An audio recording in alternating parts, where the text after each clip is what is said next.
Bonjour et bienvenue sur la chaîne MCF. Voici pour une fois une réalisation personnelle, effectuée pour mon propre réseau et non pas dans le cadre du club.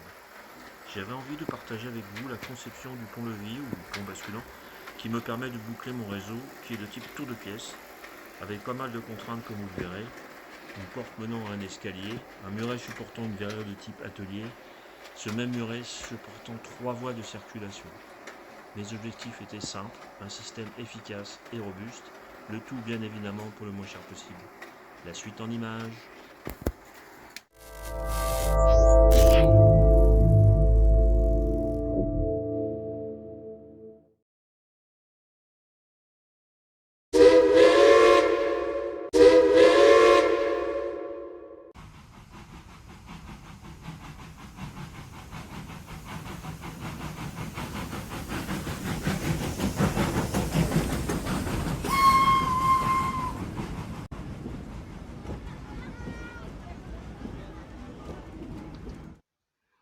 Donc l'objectif de cet atelier, euh, pour mon usage personnel, a été de fabriquer un pont-levis qui permette de boucler le réseau qui est un réseau tour de pièce et avec une porte donc qui me permet de rentrer dans la pièce et qui doit traverser les voies.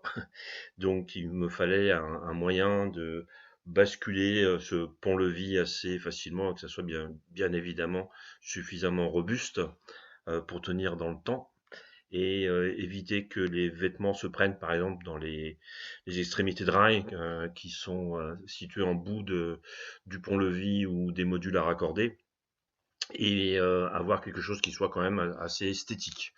Voilà les différents critères.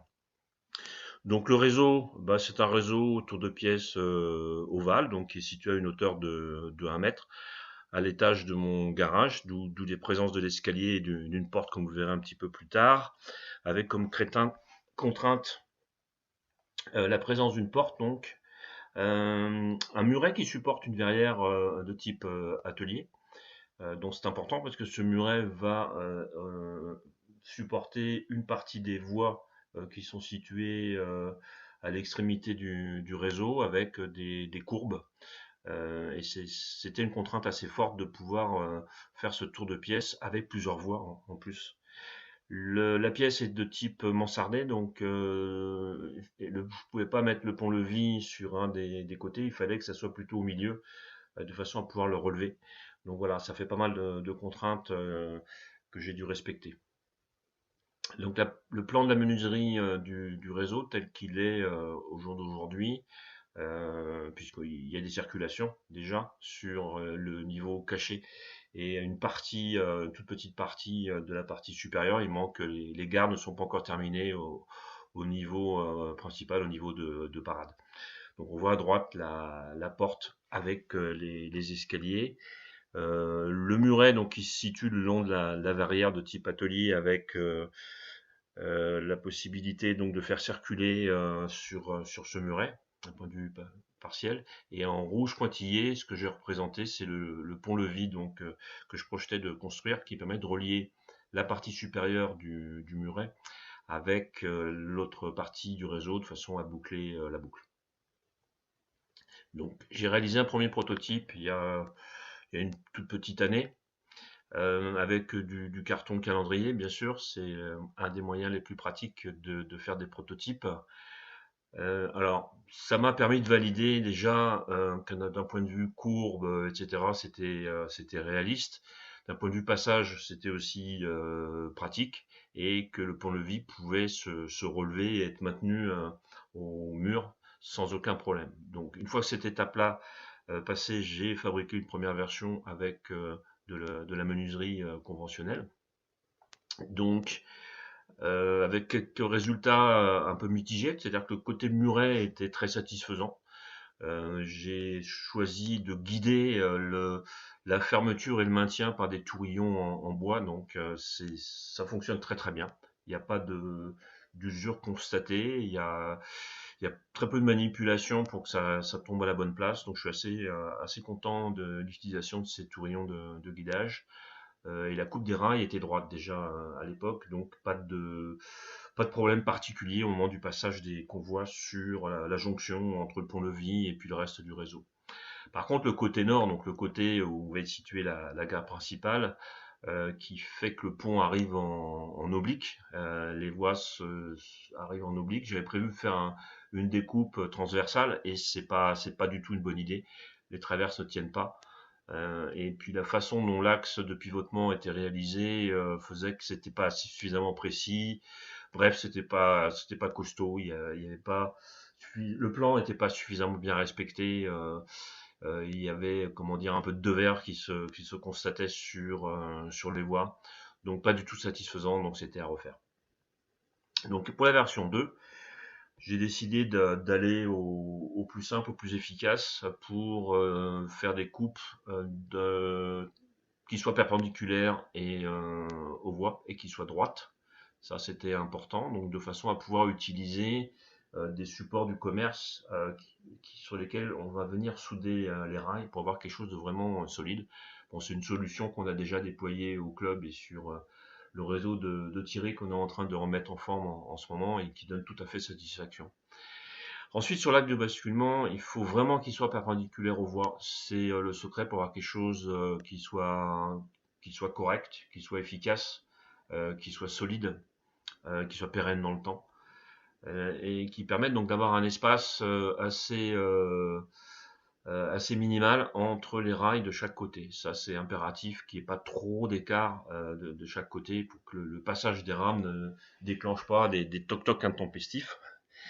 Et les charnières classiques n'étaient pas satisfaisantes pour plein de raisons. Ça prend beaucoup de place au sol et c'est un emplacement qui est figé, c'est-à-dire qu'on est obligé de bien penser là où les voies vont passer. Et comme il y a des courbes sur mon réseau, c'était pas simple de tout planifier, de mettre tout ça en place. Donc ça ne me plaisait pas et l'esthétique difficile à cacher en fait ces charnières sur le réseau. Donc pas une solution satisfaisante pour moi. Donc j'ai cherché d'autres solutions et j'ai trouvé, avec un petit peu de chance, sur un site de vente par correspondance bien connu, des charnières de porte donc que j'ai utilisées de façon détournée. Au lieu qu'elles soient posées à l'horizontale pour supporter une porte avec une sorte de gond situé sur la partie basse d'un meuble par exemple, je l'ai utilisé en mode vertical comme vous le verrez et ça fait tout à fait le boulot comme on dit. Alors elles ont un métal très épais et donc qui est très rigide, ça c'était important, ça coûte pas forcément très cher non plus et d'un point de vue mécanique, rotation etc, il n'y a pas trop de jeu donc c'est vraiment parfait. Il va falloir que je modifie également la menuiserie donc pour renforcer tout ça, il faut que ça soit absolument costaud dans le temps et revoir donc toutes les coupes des rails et les embouts de rails avec des embouts des capotes que je vous montrerai tout à l'heure en photo pour fiabiliser le tout. Donc j'ai utilisé plusieurs références. Une référence assez esthétique qu'on utilisait au club et sur le réseau de Thierry, qui imite en fait les traverses plastiques qui sont situées sur le bout des rails et qu'on remplace donc par un bout de circuit époxy qui a une partie soudable et qui permet mécaniquement de maintenir les rails sur le réseau. Donc c'est vraiment très très fiable.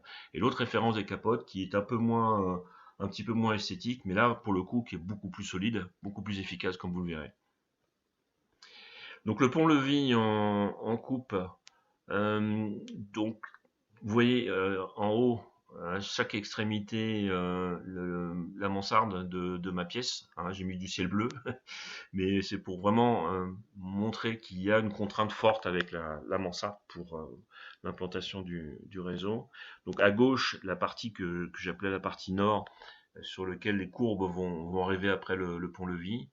À droite, donc le muret avec la verrière, et derrière, donc l'escalier, comme vous avez pu le voir sur le plan tout à l'heure. Et au milieu donc de la planche, ici, vous voyez un bout de bois vertical qui possède une charnière, donc qui est relevé en même temps que le pont-levis et qui permet d'assurer une certaine rigidité centrale du pont-levis. Et enfin, donc la position de l'axe du pivot, qui est vraiment primordial dans ce cas-là, comme on le verra sur la vidéo, afin de minimiser les risques de frottement des rails, puisqu'en plus de la menuiserie, il y a le liège sur lequel vient se poser la voie et les supports des capodes. Donc il faut intégrer ces différentes hauteurs, pardon, de façon à s'assurer que le point de pivot soit correct et qu'il n'y ait pas de souci, comme on le verra. Alors, si on utilise les charnières traditionnelles, c'est au-dessus des rails effectivement, mais c'est pas assez élevé. J'ai fait des essais malgré tout, et effectivement, alors il faut remettre sinon des bouts de bois pour surélever la charnière. Une solution que j'ai vue sur pas mal de sites de collègues. Personnellement, d'un point de vue esthétique, je trouve pas ça terrible. Donc j'ai cherché une solution un peu plus conviviale. Et surtout que si on ne va pas assez haut, il y a un risque de frottement des rails et donc d'usure ou de casse. Donc ça va pas. Donc avec les charnières que j'ai trouvées, vous voyez une photo en haut à droite de cette charnière, vous voyez, c'est quand même quelque chose d'assez robuste, hein, le métal vraiment très épais et le jeu de la charnière est très très limité. Donc ça c'était vraiment intéressant. Donc utilisation détournée, en mode vertical et non pas horizontal, comme vous le voyez. Ça permet de relier sur le pont-levis et sur la partie nord du réseau cette charnière avec un point de pivot qui est vraiment assez très très haut. Et du coup, ce point de pivot très très haut, comme vous voyez, j'ai pas tout décomposé le mouvement, hein, j'aurais pu le faire, mais à aucun moment il y a un risque que les rails ne viennent frotter l'un contre l'autre. En fait, ils s'écartent progressivement et c'est vraiment ça que je voulais. Et quand on rebascule de l'autre côté, tout vient se mettre d'aplomb correctement. Il y a vraiment aucun souci. Donc la seule chose effectivement qu'il faut accepter, c'est d'avoir cette charnière qui surmonte un peu de chaque côté. Enfin, ces charnières, parce qu'il y en a une de chaque côté, il y a deux charnières évidemment, qui vient remonter un peu à l'extrémité, le côté esthétique est donc discutable. Mais personnellement, je vais trouver une solution pour masquer, soit par un faux rocher, soit je trouverai une solution, de toute façon, ou un pilier pour le pont qui traverse en fait le réseau. Je trouverai bien une solution pour masquer ces charnières un petit peu plus tard. Mais là, ce que je veux valider, c'est d'un point de vue mécanique.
Voilà, j'espère que ce tutoriel vous aura plu.